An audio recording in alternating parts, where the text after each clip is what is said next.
한국이 여전히 기회가 많다고 생각하지만 한국조차도 문이 닫히고 있다. 미국은 아파트가 있어요. 근데 개인이 못 사게 돼 있어요. 큰 기업이 이걸 보유하면서 월세도 따박따박 받고 나중에 시세 차익도 다 가져가죠. 안녕하세요. 반갑습니다. 랭군입니다. 자, 오늘은 부동산으로 돈 벌 수 있는 기회 점점 닫히고 있다 주제를 가지고 좀 말씀을 드리고 싶습니다. 무슨 말일까요? 저는 여전히 한국이 외국보다 기회가 많다고 생각합니다. 특히 부동산 투자에 있어서 말이죠. 한국에서 참 특징적인 부동산 종목이 아파트죠. 이 아파트가 굉장히 독특해요. 여러분은 그런 생각 안 하세요? 한국에서 지금 가장 인기가 있고 대중적이고 또 많은 사람들이 살고 싶어 하는 종목이 아파트예요. 근데 이거를 만약에 나라를 바꾸면 어떻게 될까요? 미국만 보더라도 어떨까요? 미국은 아파트가 있을까요? 있어요. 근데 개인이 못 사게 돼 있어요. 기업이 지어서 기업이 공급을 하고 기업이 임대를 줍니다. 그러니까 큰 기업이 이걸 보유하면서 월세도 따박따박 받고 나중에 시세 차익도 다 가져가죠.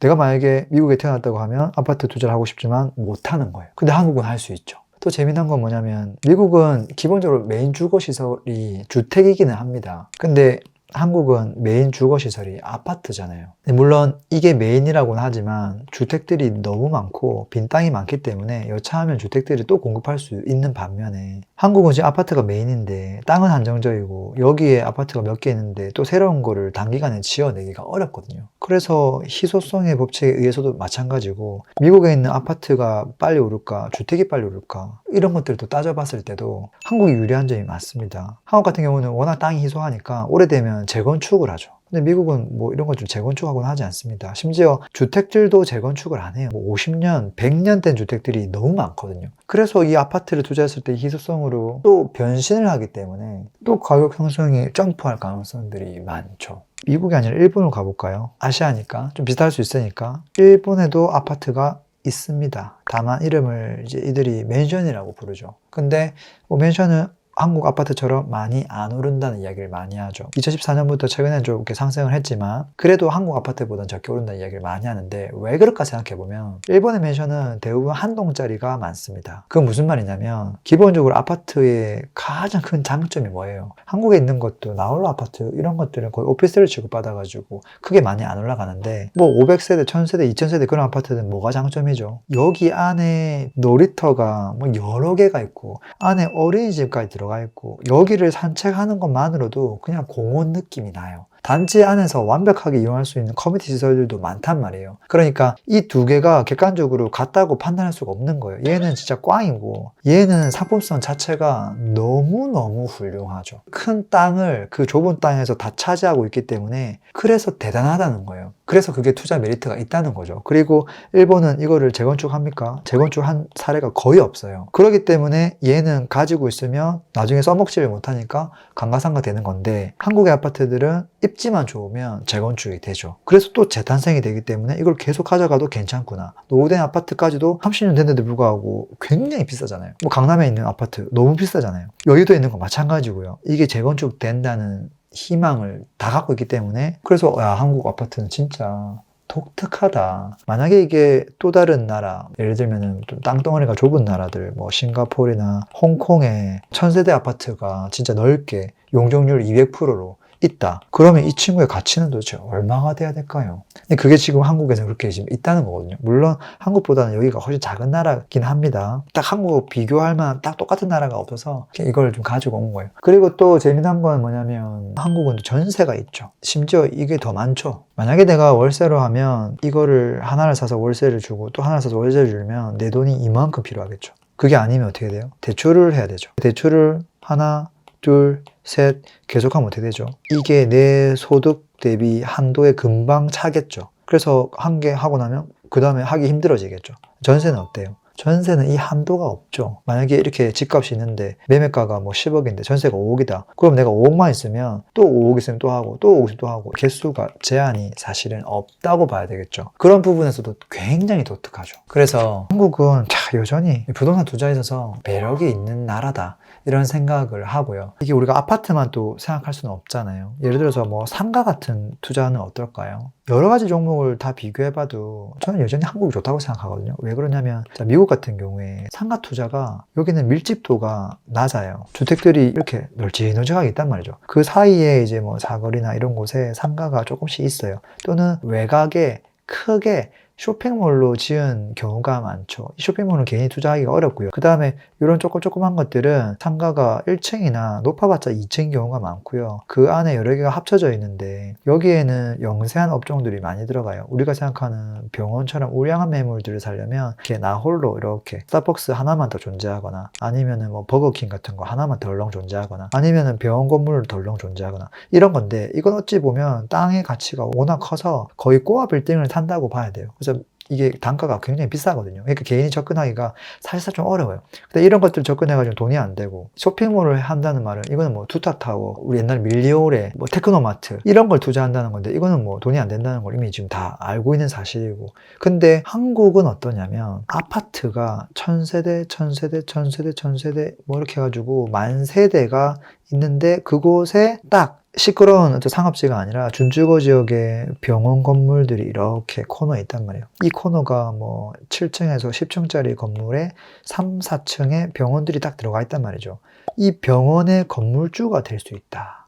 그리고 그게 그렇게 큰 금액은 아니더라 라는 거거든요. 이게 가능한 이유가 아파트가 너무 밀집되어 있기 때문에 상권이 이 밀집되어 있는 공간으로 딱딱딱 스며서 들어오죠. 그래서 여기는 굉장히 안정적인 상권이 되거든요. 주거 문화가 아파트 중심이고 걸어서 10분 이내에 가는 걸 좋아하기 때문에 물론 뭐 쇼핑몰 있죠. 백화점도 있고 뭐 외곽에 나가는 그런 쇼핑몰도 있긴 하지만 필연적으로 이 안에 분명히 들어가는 상권들이 대단히 많다는 거죠.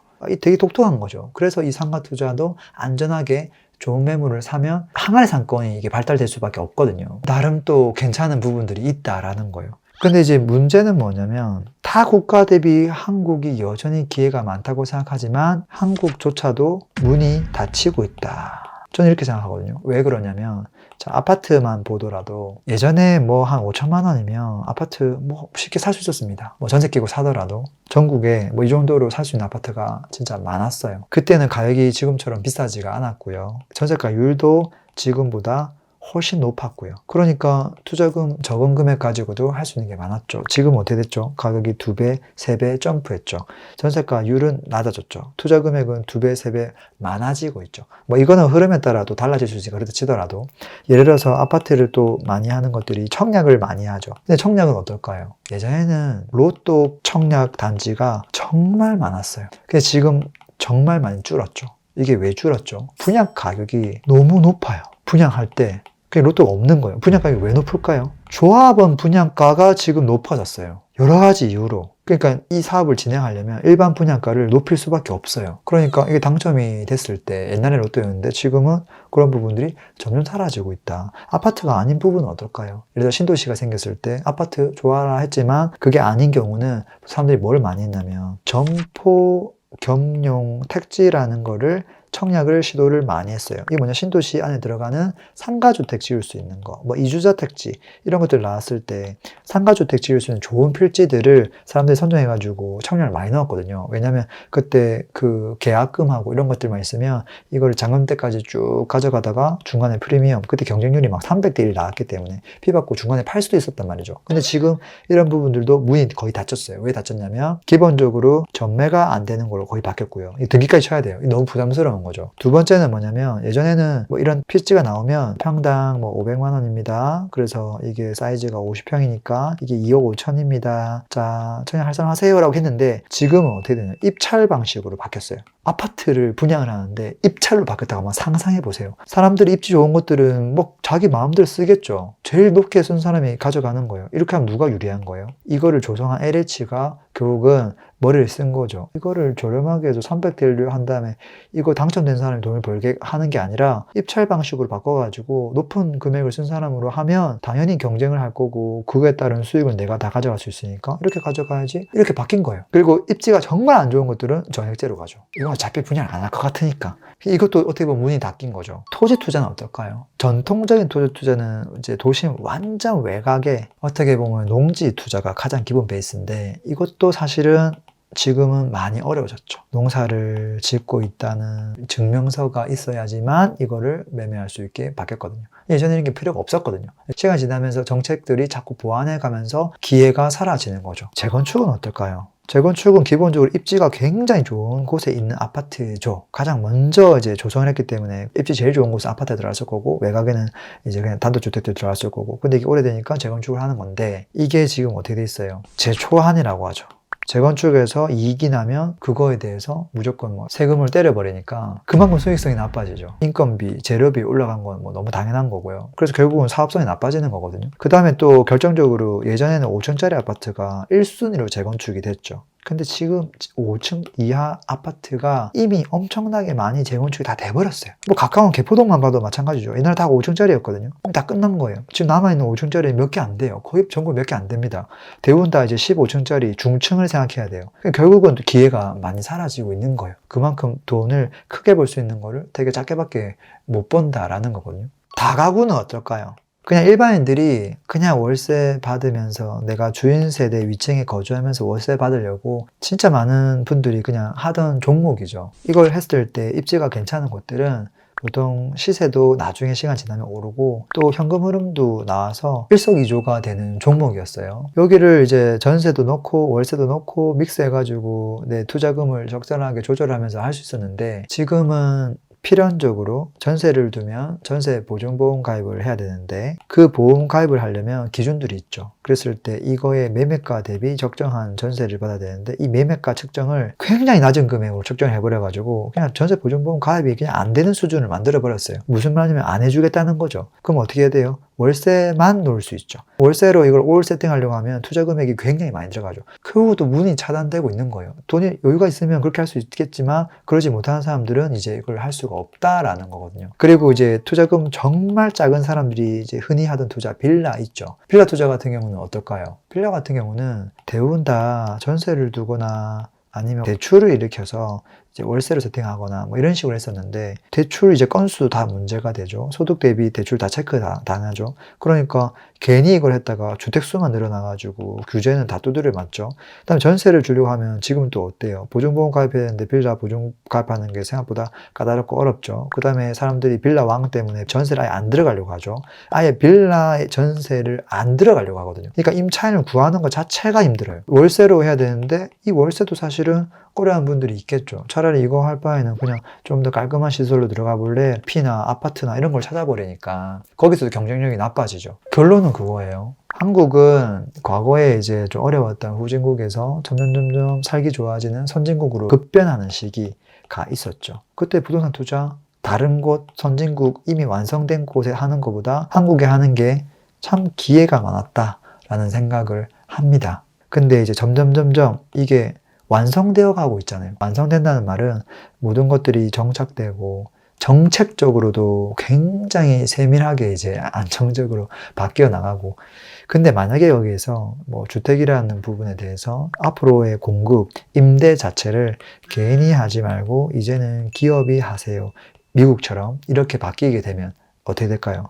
아파트에 대한 개인 투자는 완전히 차단당하겠죠. 우리가 생각해야 될 게 뭐냐면, 이거를 뭐 부정적으로 바라보고 아무것도 안 하는 게 답이 아니라 항상 다른 사람들보다 미리 그냥 해둔 걸 뺏어갈 수는 없잖아요. 그게 오히려 나은 선택인 경우가 많았다는 거를 우리는 조금 인지해야 되지 않을까 하는 생각을 합니다. 그리고 여전히 다른 선진국보다 한국이 부동산 투자하기에는 지금도 문이 조금씩 닫혀가고 있지만 그래도 아직 기회가 조금 더 있지 않나, 그런 생각도 합니다. 시간이 지나면 그 기회가 점점점 닫힐 거라는 생각들도 합니다. 부동산에 대한 전반적인 좀 말씀을 드렸는데요. 투자하시는 분들, 재테크 관심 많은 분들에게 도움이 되었으면 좋겠습니다. 감사합니다.